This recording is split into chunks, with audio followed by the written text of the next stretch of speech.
Damos la bienvenida a el profesor, doctor en Derecho, antropólogo de la Universidad del Cauca, analista político y en materia jurídica también, Jairo Vladimir Llano. Muchas gracias por acompañarnos hoy de nuevo, profesor Jairo Vladimir Llano. Bienvenido a Periodismo Libre. Pues muchas gracias, Luis Alfonso, por la invitación, como siempre, por tenerme en cuenta para que hablemos un poco de lo que está pasando o lo que pasó entre ayer y hoy, ayer, y que está impactando hoy y el resto de estos días a Colombia. Bueno, y en el resumen que hice al final de esta crónica, reportaje gráfico, pues olvidé decir que la elección o los comicios para decidir si estamos a favor o en contra de la consulta popular de todo el pueblo, pues se cumpliría el 7 de agosto. ¿Cuál es su análisis en relación con todo? Primero, sobre todo lo que pudimos palpar, usted ya pudo ver todo el resumen que hemos hecho, la crónica, el reportaje. Primero, sobre la portentosa demostración del pueblo caleño ayer repudiando la violencia y apoyando la consulta popular, profesor Jairo Vladimir. No, pues que creo que, a ver, algo interesantísimo después de una situación difícil el día anterior de orden público, que se llenara la Plaza de San Francisco, digamos, con una fuerte presencia de sectores populares de la ciudad y el Valle del Cauca, pues digamos que fue trascendental, fue importantísimo, y se demostró pues a muchos sectores que estaban prevenidos de que pues, se podía hacer una manifestación de ese tipo. Creo que la ciudad después de esto está mucho más tranquila, es decir, no solamente fue la alocución del presidente y el encuentro por apoyar la consulta popular y la reforma laboral, sino que también una demostración digamos, de Cali, para decir, aquí estamos, somos demócratas, queremos transformaciones para el país, queremos una mejor calidad de vida para todos los colombianos, no solamente los caleños y los vallecaucanos, sino todos los colombianos. Entonces, digamos que fue interesante mirar esa expresión masiva ayer de los caleños y los vallecaucanos en la Plaza de San Francisco. Bueno, el presidente Gustavo Petro ha dicho que la consulta se realizaría el 7 de agosto, día patrio, ¿no? Y que también ello ocurriría siempre y cuando pues la Corte Constitucional dé su visto bueno. Habíamos hablado en programa anterior en el sentido de que el control de la Corte sería posterior. Ampliemos un poco en relación con el estatus, el nivel, la situación, el estado jurídico de la consulta, profesor Llano. Bueno, digamos que son muchos temas que podemos hablar hoy, inclusive lo que acabas de decir al finalizar, que 7.000 indígenas, yo creo que no vinieron 7.000 indígenas, tal vez 4.000, 3.000, porque el grueso del movimiento indígena no vino, y eso es muy importante, porque eso quiere decir que los sectores de la ciudad y el Valle del Cauca también están muy bien organizados. Si los indígenas llenaron la plaza, y te lo digo porque aclaro hay una cosa, profesor Llano, movimiento indígena. Aclaro hay una cosa, lo de los 7.000 indígenas lo dijo alguien con sorna, un aporofóbico, un racista. No, lo que quiero decir es para contestarle a esa persona, que es falso que vinieron 7.000 indígenas, es decir, que la mayoría de lo que... Había muy pocos. O sea, había muy pocos, es decir, donde vengan los 20.000, imagínate cómo hubiera quedado la plaza. Estuve metido en el corazón de la manifestación, en el corazón. Yo estuve ayer en la locución allí en la plaza, y la mayoría éramos caleños, y porque la mayoría, inclusive muchos indígenas estuvieron que ir para sus territorios antes, pero la mayoría éramos caleños. Había un sector indígena importante, por supuesto, no se puede... Ahora, si hubieran venido los indígenas, maravilloso. Claro, y si hubieran venido los 20.000 que siempre acostumbran a la minga, pues imagínate que la plaza ahí se hubiera quedado, el centro de Cali no hubiera aguantado con tremenda movilización. Entonces, lo que quiero es aclarar ese punto como para entrar al debate ya jurídico, porque pues yo vengo trabajando con los indígenas hace rato y hubo una representación indígena muy interesante en ISAP. Como te digo, donde vengan todos los indígenas no caben en la plaza, es decir, solamente los indígenas, Luis Alfonso. Si llegase una convocatoria masiva, urgente, de todo el movimiento indígena del suroccidente, no caen en la plaza. Viene Nariño, viene Cauca y la Barrota, y el Valle del Cauca y Abarrota esa plaza. Porque la minga son 20.000 que siempre se mueven, que no llegaron ayer. Pero si se extiende a Nariño y a todas las organizaciones indígenas del Cauca, le meten 40.000 a esa plaza, Luis Alfonso, pero no fue así. Así es. Entonces, para que tengamos claro de que fue la caleñidad, fue la vallecaucanidad la que se expresó ahí. Algunos, por supuesto, gente que venía del Cauca y de Nariño, pero especialmente fue donde más se movilizaron, fue la gente del Valle del Cauca y de Cali, que es muy importante, ¿no? Así es, bueno, ¿y cómo ve entonces, para que entremos al plano jurídico, cómo ve la perspectiva de la consulta. El presidente en su trabajo de pedagogía pues entrega algunos elementos para la información y el análisis. El recorrido es el siguiente: 7 de agosto, firma la consulta, va a la Corte Constitucional para que le haga control. El 7 de agosto, es decir, dentro de menos de 2 meses, la votación para decidir si estamos de acuerdo o no. Se necesita un umbral de 14,5 millones de votos. También superar el umbral para las preguntas, cada una de las 12 preguntas. La consulta es sobre las 12 preguntas. En la eventualidad de que la Corte tumbe por esa mayoría conservadora que hay en ella, la Corte Constitucional, el decreto de la consulta, entonces el presidente dice: vamos a recoger 8 millones de firmas o más para que la consulta para que la consulta vaya sí o sí. Su análisis jurídico. Bueno, mira, el decreto, yo dije por allí que en algún momento le dije a alguien que trabaja con presidencia, al mismo ministerio, que pusieran algo de derecho internacional. El decreto no sabe nada, no menciona nada de decreto internacional, pero es muy interesante, Luis, porque el decreto, hablando del decreto en sí, ¿no? Porque el decreto trae un desarrollo teórico impresionante, Luis Alfonso.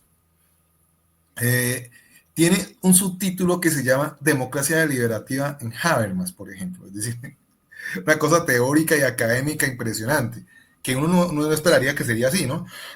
Un decreto es, ¿qué son las preguntas, las que se votan? Pero no, tiene una exposición de motivos teórico impresionante. Tiene a Habermas con un capítulo de democracia deliberativa y tienen a Luhmann, a Nicholas Luhmann, con un desarrollo, otro capítulo, hablando de legitimidad. Es decir, tienen dos conceptos, uno de democracia deliberativa de Habermas y una de legitimidad de Nicholas Luhmann. Por supuesto, pensadores alemanes, uno ya fallecido, Luhmann, y uno vivo con 96 años, que es Habermas, ¿no? Que hizo parte de la Escuela de Frankfurt, la teoría crítica, digamos, en Alemania. Entonces, es el que aporta para la democracia deliberativa. Después viene, en el mismo decreto, viene un cuestionamiento al Senado, pero lo hacen con principios liberales muy interesantes, que es de razonabilidad y racionalidad, para demostrar de que no se llevó a cabo la discusión. Me pareció fabuloso. Yo no sé si son los amigos de Montealegre o quién hizo ese decreto, pero una cosa impresionante. Y entonces ahí hablan de Robert Alex y Boaventura de Sousa Santos, diciendo de que, digamos, se tiene que dar razonabilidad y racionalidad por parte del Senado. Entonces, es una parte muy interesante donde hacen un desarrollo teórico también. Entonces, digamos que es un decreto muy teórico y basado en teóricos que se encuentran entre el liberalismo progresista y la teoría crítica del derecho. Y da un placer leerlo, desafortunadamente a lo mejor hay que leerlo más detenidamente, pero digamos que es muy interesante lo que hay allí en términos teóricos. Y aquí viene lo más importante. Y por supuesto hay muchos más teóricos que podrían hablar de esto, pero digamos que el decreto presidencial se soportó en ellos. Pero lo más importante es que Habermas siempre habla de un auditorio ideal que recoge Robert Alexia. Aquí sí me sale lo académico, ¿no? Pero el decreto es eso, Luis Mena. Yo no puedo ir más allá de lo que expone el decreto. Entonces, el decreto hablan de Habermas y Alexi, donde Alexi siempre recogió a Habermas diciendo de que todos pueden participar. Es una consigna de Robert Alexi, uno de sus primeros libros que, digamos, que se publican en externado, donde se dice, todos pueden participar, toda persona es un interlocutor. Entonces se habla del auditorio ideal. El auditorio ideal de Habermas y Alexi es toda la ciudadanía, todos los que tengan las posibilidades de hacer un argumento, bienvenidos a participar. Entonces yo creo que es un argumento muy sólido, porque la Constitución lo que plantea es los derechos políticos del ciudadano. Bueno, ellos en el transcurso al final del decreto hablan de los artículos de que se soporta el decreto, artículo de la Constitución, que son como unos 6, 7, 8 artículos que se plantean ahí. Entonces, claro, la Constitución permite que los ciudadanos participen políticamente, que se expongan políticamente sus derechos políticos, y entonces digamos que es importante porque está diciendo, mire, participamos todos, somos el auditorio ideal, todos tenemos que participar, el Congreso es una representación, no es toda la sociedad, hagámoslo, y lo hacen desde una teoría liberal y progresista, no de una teoría crítica que todavía es mucho más radical, sino que es una teoría liberal y progresista que me parece muy interesante. Entonces aparecen dos conceptos, democracia deliberativa y legitimidad. Claro, ¿la legitimidad dónde está? La legitimidad, según Luhmann, estaría, digamos, en la sociedad en sí. Es decir, que la sociedad es la que se manifieste, que es lo que recogen en el decreto, que la sociedad se manifieste, que la sociedad participe, digamos, y al participar la sociedad tiene mayor legitimidad que aquellos que son representantes de la sociedad. No es lo mismo la sociedad directamente que aquel que es representante de la sociedad. Por supuesto que hay derechos políticos de los que representan la ciudadanía, pero en este caso lo que se da es ir a la consulta, es decir, a la ciudadanía, bueno, denos legitimidad para esta vaina que está enredada, no nos dicen nada, si están de acuerdo con que luchemos por sus derechos o no quieren que lo hagamos. Entonces, digamos que arranca la consulta popular con este decreto espectacular en términos de teoría del derecho, que yo creo que ahí nos van a llamar a muchos, esperamos que nos llamen para explicar cada punto y de la discusión ahí que está en el decreto para que lo miremos y le aclaremos a la ciudadanía qué estamos haciendo. Me pareció muy inteligente, muy hábil y muy importante el decreto en términos de teoría. Creo que es para clases de derecho. Y lo vengo diciendo, es decir, tenemos que transformar la formación. Se nota la presencia del ex fiscal y ex integrante de la Corte Constitucional Montealegre, ¿no? Yo creo que hay mucha gente, Luis. Yo creo que no solamente él, yo creo que fue mucha gente. Porque está Boaventura, está Robert Alexis, está Habermas, es decir... no, pero la cita de todos estos autores, que me parece excelente porque lo eleva el nivel del debate, ¿no? Sí, claro. Esa mediocridad que caracteriza a los congresistas colombianos en general. Y a los constitucionalistas. Hay algunos estudiosos, ¿no? Y a los constitucionalistas. Y a los constitucionalistas, no se le olvide. Hay algunos estudiosos. Hay algunos estudiosos en el Congreso, pero la mayoría de ese Congreso es de una mediocridad supina, alarmante, aterradora, como es la característica de esta clase dirigente brutal, ¿no? Plutocrática, a la que no le interesa sino llenarse los bolsillos de dinero para viajar, para darse los placeres habidos y por haber, mientras el pueblo es olvidado. Lamentablemente mucha gente en el pueblo pues sigue pensando como esas oligarquías. Pero me parece muy interesante ese punto que usted pone de relieve. Bueno, y entonces, ¿qué pasaría? ¿Qué va a pasar en la Corte Constitucional? Muy bien, entonces digamos, no sé por qué el argumento es muy bueno, Luis, el argumento teórico es muy bueno, entonces, y el argumento para cuestionar al Senado también es muy bueno. En términos de teoría del derecho, es magnífico. Yo no sé la Corte qué puede decir ante eso, Luis, a mí me parece que está bloqueada, porque la Corte no puede salir como el Congreso, con un no sí que de algo que nunca se supo que se votó, que además creo que eso fue lo que nos dio las señales al otro día de la discusión en el Congreso, que aquí hicimos el programa que siempre recordamos, que en ese momento nadie creía. Hoy estamos con decreto firmado y estamos con un decreto sustentado argumentativamente, que me parece magnífico. Y claro, por supuesto, Montalegre tiene que ver, pero también mucha más gente. Y creo que la Corte tiene que responder de acuerdo a ese argumento. Es decir, la Corte va a tener que tener una tremenda sentencia porque la están desafiando. Es decir, un decreto de 33 páginas, argumentado en todos sus aspectos. Usted, Corte, defina, pero también define con argumentos y define con conceptos y define con la discusión. ¿De acuerdo? Hay algo que creo que, por supuesto, no todo es perfecto y hay cosas que se pasan. Creo que se pasó la parte del apoyo al derecho internacional, no sé, tal vez lo hicieron pensándolo bien. Y creo que se pasó una discusión que el presidente tocó ayer en Cali, y es la discusión entre Estado Social de Derecho y Estado de Derecho. Exacto. Aquí ahí le quiero hacer yo ya, con tanto debate que he tenido, gracias Luis Mena, por esos espacios y por los que yo tengo por redes, y yo no tengo problema, pues usted tiene una posición más prevenida con los medios masivos, yo en los medios masivos me agarro con todo el mundo, discuto, porque creo que hay que hacer academia hasta con la gente que piensa diferente. Entonces, aparece esa escena y vengo diciendo, y le dije en la página del externado, donde me formé mi doctorado además, vengo diciéndole, hay la aparición, y le he llamado así, y voy a hacer un artículo sobre eso, que se llama neoconservadurismo constitucional, o una propuesta neoconservadora constitucional. ¿A qué me refiero con esto? Que mira que no solamente es desmonte de derechos, que yo la planteé por allá en un capítulo, ya había planteado el desmonte de derechos para Brasil y Colombia, para pueblos indígenas, sino que ahorita vamos a un desmonte del Estado, porque el presidente fue muy, muy literal al decir, mire, es que el artículo 1 dice Estado Social de Derecho y ustedes nos quieren meter en la discusión del Estado de Derecho. Yo le acabo de colocar al externado, a la página del externado, mire, ¿cómo es posible que el rector hable de Estado de Derecho cuando el presidente, que no es profesor de Derecho, sino que creo que es economista, le dice, mire, hay una diferencia entre Estado Social de Derecho y Estado de Derecho, y ustedes nos quieren volver? Es verdad, es retroceder. Digamos que además es mi tesis doctoral, Luis Mena. Yo hablo de modelos de Estado social, de Estado constitucional, de Estado de Derecho liberal, de Estado legislativo, y muchos nos movemos, de mis amigos nos movemos en ese campo de trabajo. Y entonces nos tocan el tema y nosotros decimos, claro, entonces yo me he construido una imagen a todos estos que plantean eso de neoconservadores constitucionales. Neoconservador, ¿por qué? Porque es volver al pasado del modelo de Estado de Derecho y aniquilar lo que hay en la Constitución, que es Estado Social de Derecho. Y todavía más, desconocer algo que se llama para nosotros el Estado Constitucional y Democrático de Derecho, que es más avanzado. Y en el Estado Constitucional y Democrático de Derecho, Luis, es clarísimo que el Congreso es lo más importante, perdón, que el pueblo es lo más importante y el derecho constitucional es lo más importante, y el Congreso está relegado a un segundo plano. Kelsen, que es un teórico ya viejo, dice que el Congreso, que las normas inferiores son las leyes. Y aquí es increíble, en este debate sobre la consulta popular, se le ha intentado dar importancia más a las leyes que a la Constitución. Es impresionante. Y entonces los constitucionalistas hablan de leyes. Y yo digo, ¿pero qué pasó aquí? ¿Por qué hablan de leyes si esto es un debate constitucional? Y Kelsen ya lo planteaba, pero después Robert Alexy, Gerhard, Ronald Dworkin dice lo siguiente, que es un liberal, mi querido Luis Mera. Ronald Dworkin dice, el Estado, digamos, el Estado de Derecho, el Estado social de Derecho o Estado constitucional de Derecho, es un Estado soportado en los principios, y los principios están en la Constitución y los tratados internacionales. Y además dice, ¿quién es lo más importante en un Estado? Los jueces, los principios, y quienes hacen y quienes interpretan los principios, que son los jueces, por medio de precedentes y por medio de jurisprudencia. Eso es lo más importante en un Estado constitucional. Y por supuesto la ciudadanía a la que le tienen que llegar esos derechos. Y al llegar a esos derechos, pues están dos sujetos muy importantes en ese Estado constitucional: el juez constitucional y la ciudadanía. En este caso, el Congreso, dice Dworkin, los congresos hacen leyes, pero son leyes que obedecen a intereses particulares.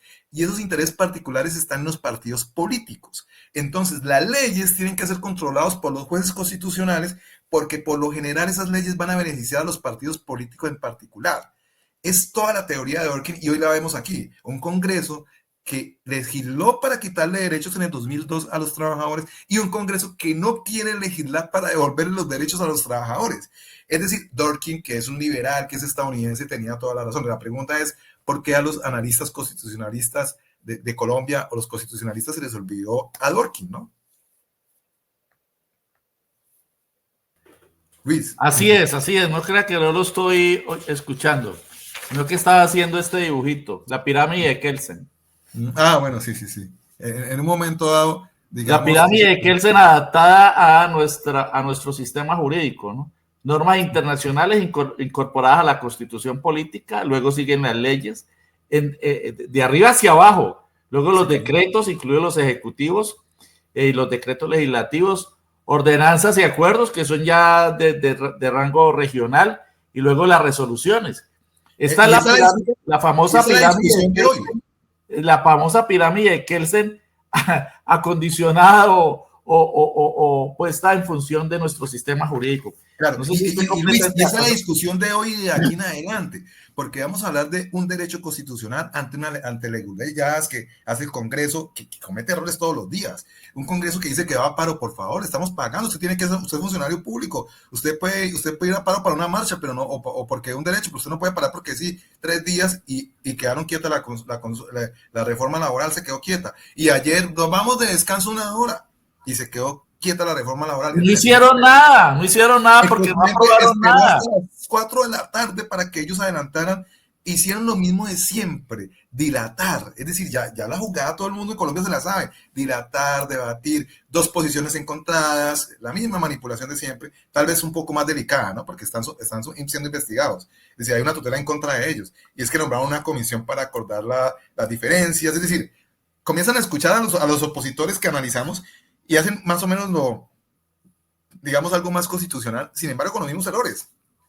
Dilatar, no aprobar, veámonos más tarde, encontrémonos en el recreo, tomémonos un café, ya hicimos un paro, ahorita nos vamos a Operación Tortuga, pasémosla bien, es que nos pagan muy bien, que no vamos a estresar por el presidente Petro, ni por el pueblo, ni por sus derechos.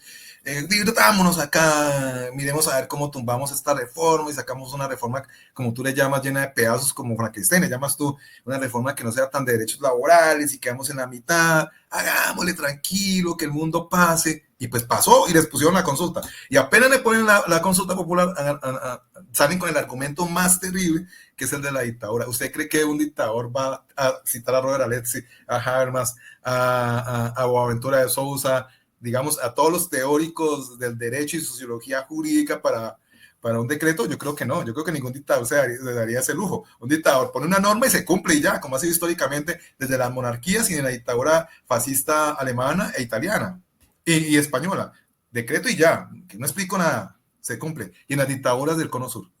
¿Qué opina de de que si es hundida si le hunden otra vez una nueva iniciativa al presidente, Bueno, la Corte tú Constitucional, la sacaste, convocatoria a las 8 a recoger 8 millones de firmas por lo menos para que ahí sí o sí va a la consulta.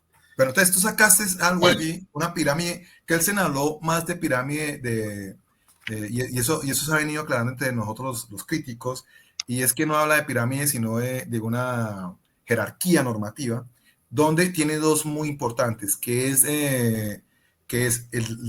la Constitución, que tú lo planteas ahí, y el derecho internacional. Sí, son aquí dos, está.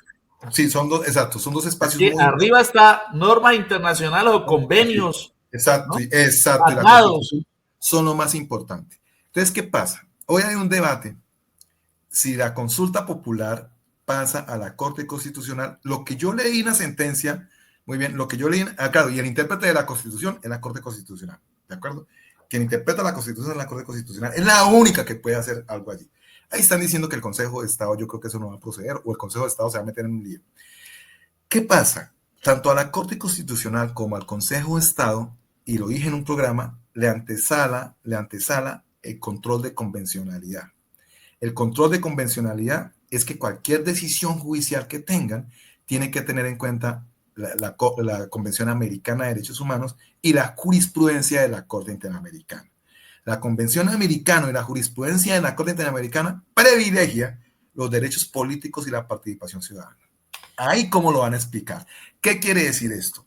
Que si la Corte Constitucional o el Consejo de Estado, que pueda participar, no sé cómo lo va a hacer el Consejo de Estado, ellos quieren meterlo como sea, pero si puede participar, tienen que tener en cuenta el control de convencionalidad, porque esa es otra salida que tenemos, ¿no? Jurídicamente, mi querido Luis Alfonso Mena, que sería muy interesante, que de acuerdo a la decisión de la Corte, se vaya para la Corte Interamericana de Derechos o la Comisión Interamericana para que exponga medidas cautelares para que continúe la consulta, que es una salida muy interesante.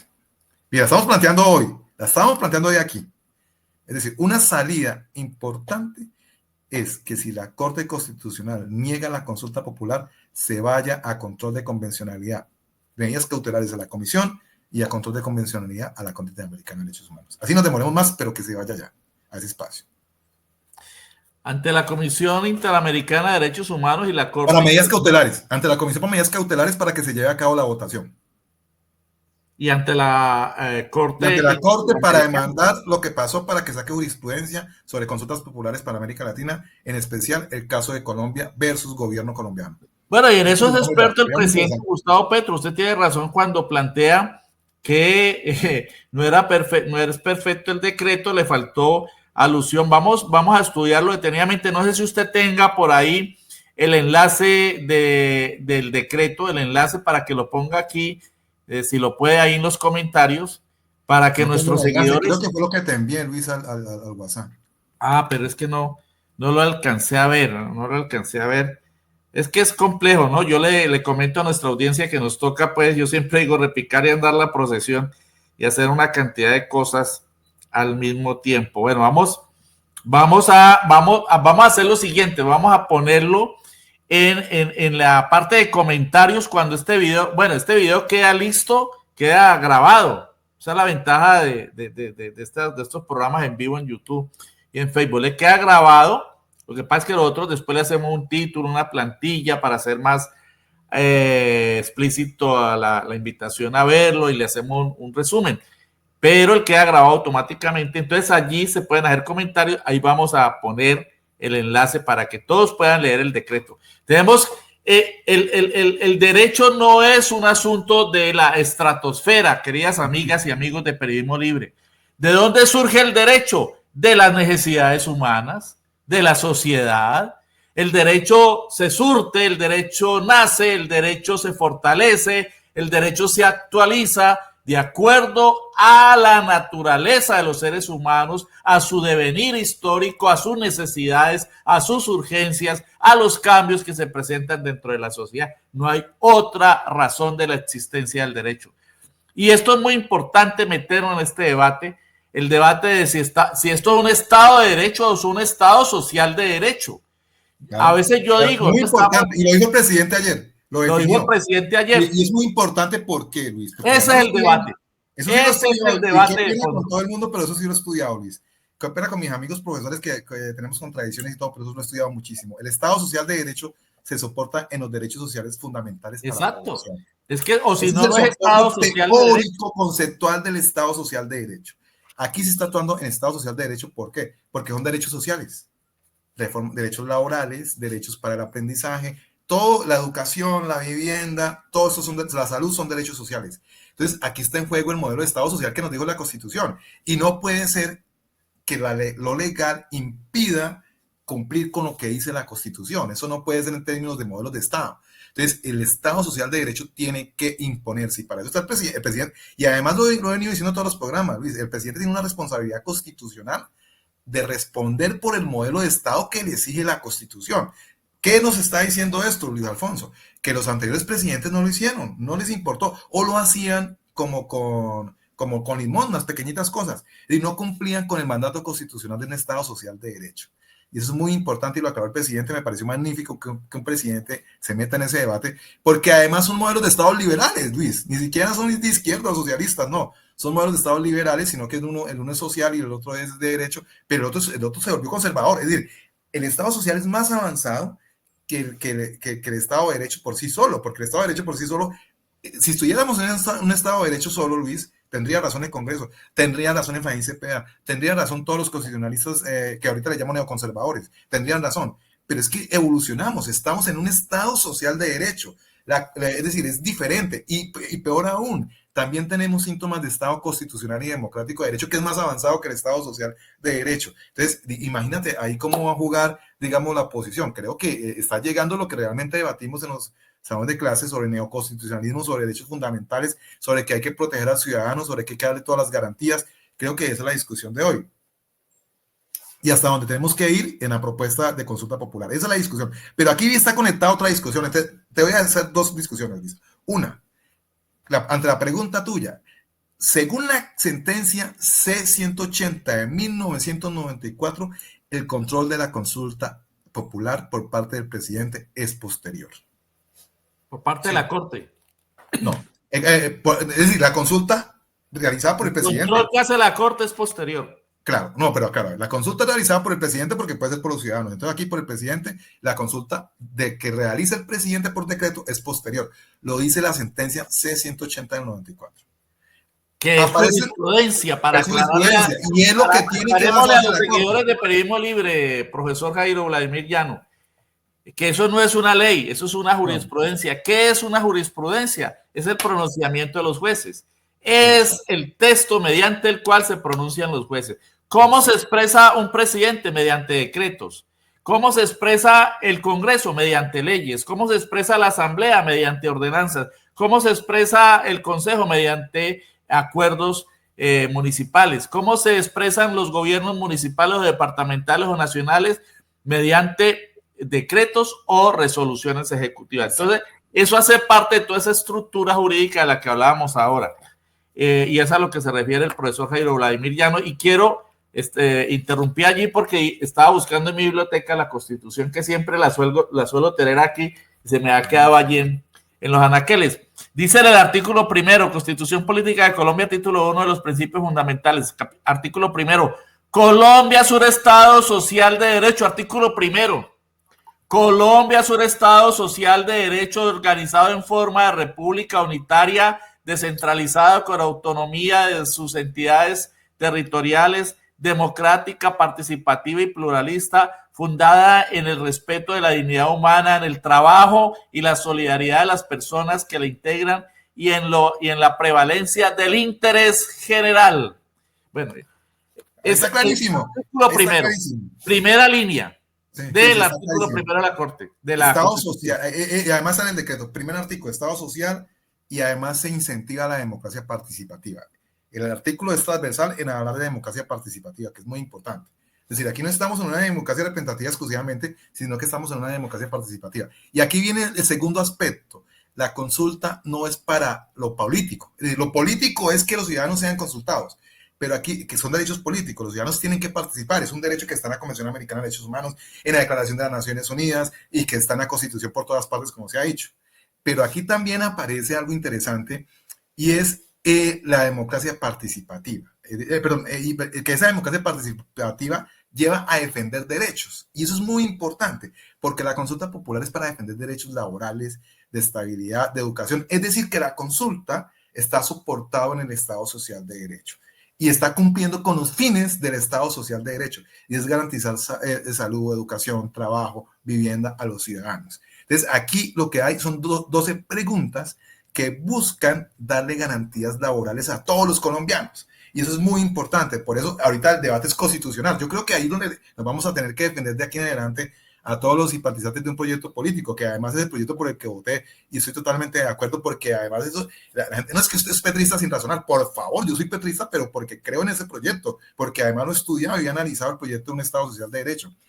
Imagínate, estaríamos en una situación muy particular.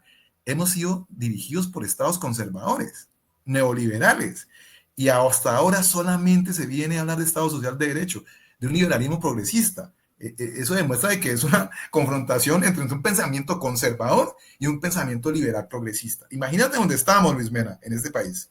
Y es que esta constitución le quedó grande a la clase dirigente colombiana.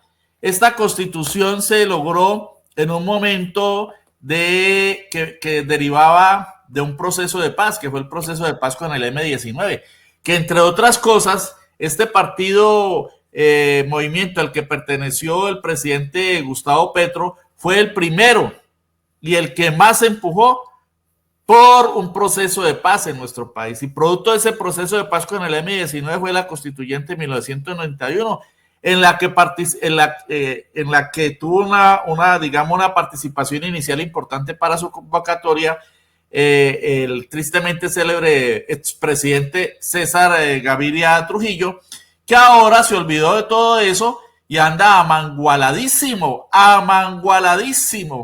Por aquí alguien hacía referencia a los entarimados, creo que era Miriam, que hacía referencia a los periodistas entarimados, ¿no? Es un neologismo. El neologismo es expresión nueva.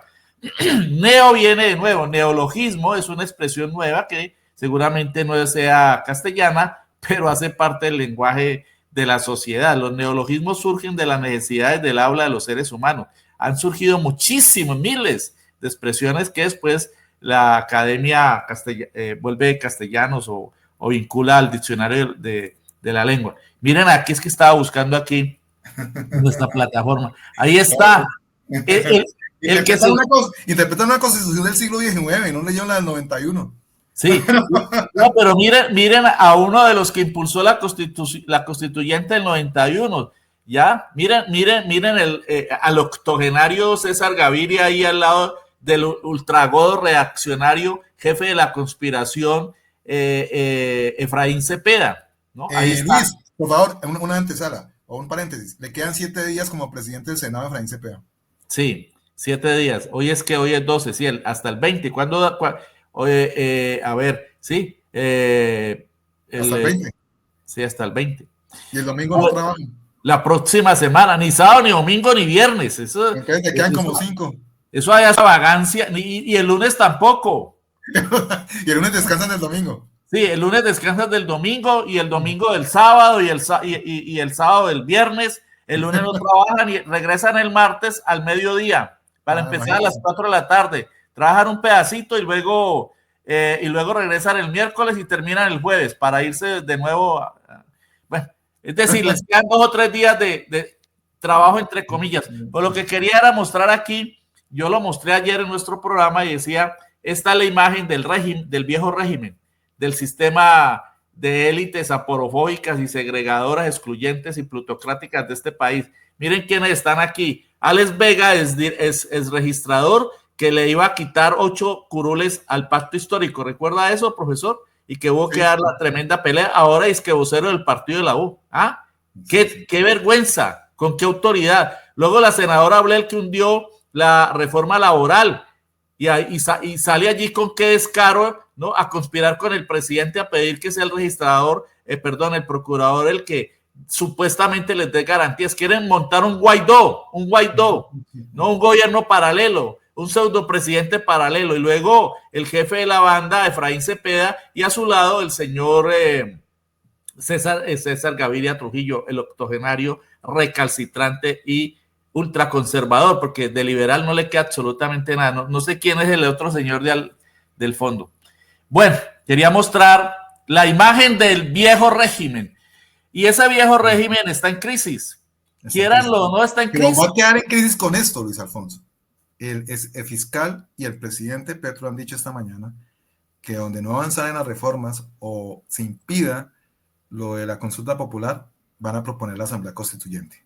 Así es, lo dijo ayer. Ayer lo dijo el presidente. Esa es otra de las conclusiones importantes. Ayer lo dijo. Y bueno, como dicen aquí... Pues ahí seguimos en el debate constitucional y creo que es muy importante porque se va adelante, ¿no? Consulta popular, Asamblea Constituyente, entonces se va adelante y no se va atrás, ellos van atrás y no logran entender. Y ahorita mucho menos van a entender ese decreto que quedó como también argumentado teóricamente.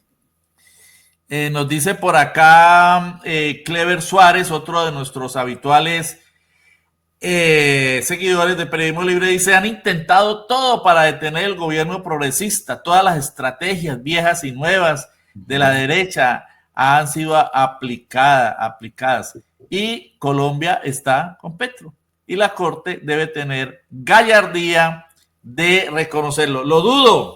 Acaba de llegar una nueva magistrada ultra reaccionaria que se abrazó después de que la eligieron con toda la godarria del Senado de la República y ya anunció que no se va a posesionar ante el presidente. Hablando de gallardía, querido Clever Suárez, hablando de gallardía, por gallardía debería posesionarse ante el presidente, no lo va a hacer, lo hará ante el presidente de la Corte Suprema, como lo hizo un magistrado recientemente ante un magistrado elegido para el Consejo de Estado, que se posesionó no ante el presidente, como todos los demás, por lo menos por gallardía, sino ante el presidente de la Corte Suprema. Así es nuestra oligarquía representada, la oligarquía de ellos representada en las altas cortes. Y por eso yo no soy optimista en relación con lo que pueda hacer. Yo sí aspiro a que sean amplios en esa decisión. Bueno, ya Miriam por acá reproduce lo que acabamos de leer sobre el Estado Social de Derecho. Bueno, entonces creo que hemos entregado nuevos elementos de análisis a nuestros seguidores, como lo solicitó por acá uno de nuestros comentaristas en el chat, que nos pide desagregar la intervención del doctor Vladimir. La vamos a desagregar. Desagregar es sacar aparte. Queda en el programa de hoy completo, pero también la vamos a poner aparte para que puedan acceder más fácil y no la vean tan larga. Aunque la verdad, Jairo, por ejemplo, ayer tuvimos un programa de casi 2 horas y la audiencia fue tremenda y la cantidad de visitas fue muy esperanzadora. Tendrías una plaza llena, ¿cómo no va a ser así si tendrías una plaza llena de miles de caleños y vallecocanos apoyando? No, pero el programa que hicimos fue previo, ¿no? Fue a las 10 de la mañana. No, por eso, pues es que la gente estaba preparando para esa movilización tan tremenda. La gente estaba buscando esperanza, estaba buscando optimismo.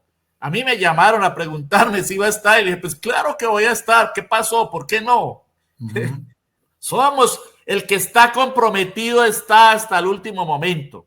Y allá estuvimos. Luis Alfonso, algo importante. Luis Alfonso, estamos en consulta popular. Organícese la gente. Vayan por el sí, que somos los que simpatizamos por el sí, por el no lo harán quienes no lo simpatizan, los que simpatizan por el no. Pero estamos en consulta popular y hay que ir a hacer la campaña de consulta popular. La consulta popular está legalmente constituida por medio del decreto presidencial y hay que movernos, ya está realizada, digamos, legalmente. Entonces todos a impulsar la consulta popular, que es lo que está claro. La consulta popular se tiene que, digamos, caminar, lo he dicho muchas veces, ya estamos en consulta, el decreto salió, el decreto ya está, adelante con la consulta popular y a organizarse por el sí.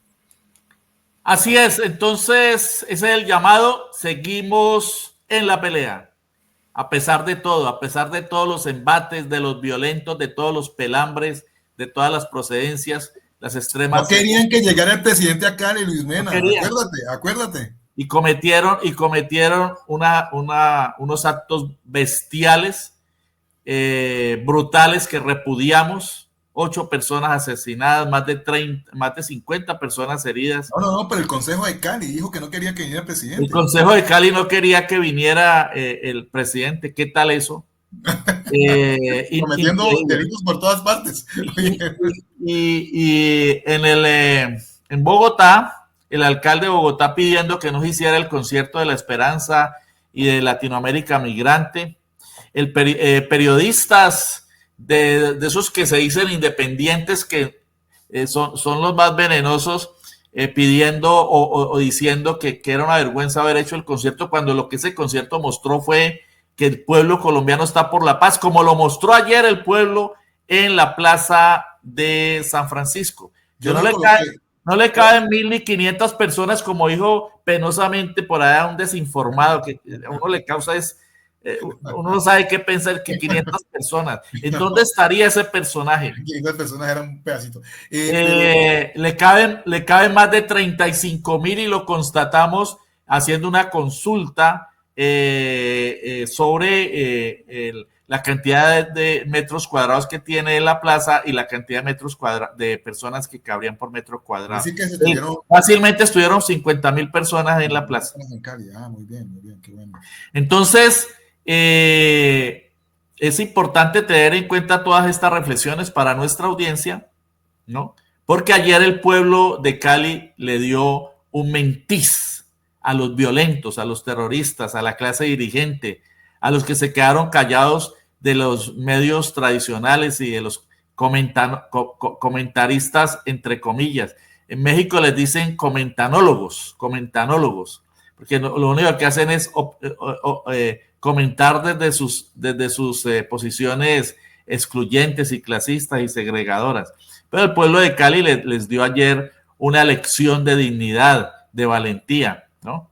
Miremos por último, para terminar este programa, algunas de las imágenes nuestras y de otros comunicadores de la portentosa manifestación de ayer. Mire esto, Jaime. Sí, eso fue impresionante y bueno, es una respuesta a alguien, a los del consejo, a un rector de una universidad. Es decir, mire, la gente estuvo acompañando la propuesta de la consulta de la reforma laboral que el Ejecutivo ha adelantado y que es democracia y que tienen que enseñar y tienen que aprender de que el pueblo se puede manifestar de diferentes formas, porque parece que se les olvida también. La Constitución, el presidente es la máxima autoridad administrativa. Mira esta toma. Y la sociedad es la máxima expresión de la Constitución también, por encima de los representantes. A propósito de lo del Estado Social de Derecho y Estado de Derecho, yo digo que lo que hay en Colombia es un Estado de derecha. No es ni siquiera un Estado social de derecho y mucho menos social de derecho, sino un Estado de derecha. Porque es un Estado cuyos gendarmes le sirven a las oligarquías. Aquí está el presidente firmando el decreto antes de venirse para Cali, porque tenía que hacerlo, ¿no? Para enviarlo a la Corte Constitucional. Sí. Y la portentosa movilización del día de ayer. Sí, esperamos que... Aquí está toda nuestra crónica. Nosotros hicimos una crónica desde cuando llegamos al sitio y empezamos a recorrer paso a paso, palmo a palmo, Jairo Vladimir. Mira, ahí nos metimos en esa multitud. Estas eran las filas, una multitud, filas. No, yo salí en la noche. Para poder ingresar, mire esto. Estuve en la noche en la locución allá en la plaza y era impresionante los buses, tuvo que intervenir...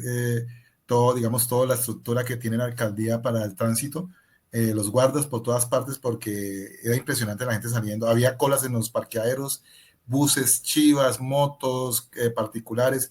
Fue impresionante la salida anoche después de que el presidente... Y la oligarquía llega a un nivel de estupidez tal que dicen que mire, que llegaron en buses, pues entonces ¿en qué van a llegar? No van a llegar en camionetas. No, pero te cuento, la mayoría de la gente iba a pie, porque yo vi que mucha gente... No, por eso, yo sé, pero otros llegarán en buses y entonces ¿en qué van a llegar la gente de otros municipios? No tienen 4 puertas, no tienen vehículos que tiene la oligarquía o los congresistas. El presidente lo dijo, ¿no? El presidente lo dijo. La gente en Colombia se moviliza más por las carreteras, por las trochas que en avión. Muchos llegaron en el mío.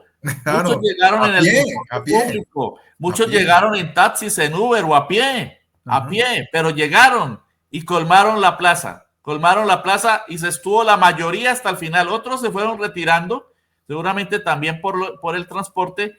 Ahí, es que había una gente que venía de zonas rurales, apartadas de Valle y Cauca y tenían que irse. Así es. Pero comparto nuevamente también estas últimas imágenes. Mire usted. Yo estoy hasta el final. Se mantuvo el 90% de la gente ahí, desde la 1 de la tarde hasta las 8 y 10 de la noche. Ahí estaba el 90%, según 10%, porque tenían que irse a sus territorios. Claro, nosotros salimos de allí a las 8:12. 8:12. Con el pueblo, siempre con el pueblo, no entarimados. Nosotros no pedimos credenciales ni que nos pongan a dar una tarima, ¿no? Los periodistas de los medios hegemónicos entarimados, alejados del pueblo, por allá trepados, para que los vieran. Absurdo, eso no es periodismo. Y para que no informaran nada, como nos dijo uno de nuestros seguidores acá, para que no informaran nada, porque están sumados al golpismo de los medios y a la mentira, al incumplimiento de la ética periodística. Muchas gracias, Jairo Vladimir, por acompañarnos en el día de hoy. Muy interesante, como siempre, los análisis de Jairo Vladimir Llano, profesor de varias universidades, antropólogo, doctor en Derecho, analista habitual en Periodismo Libre. Hasta la próxima y seguimos en consulta. Muy bien, muchas gracias. Chao. El profesor Jairo Vladimir Llano.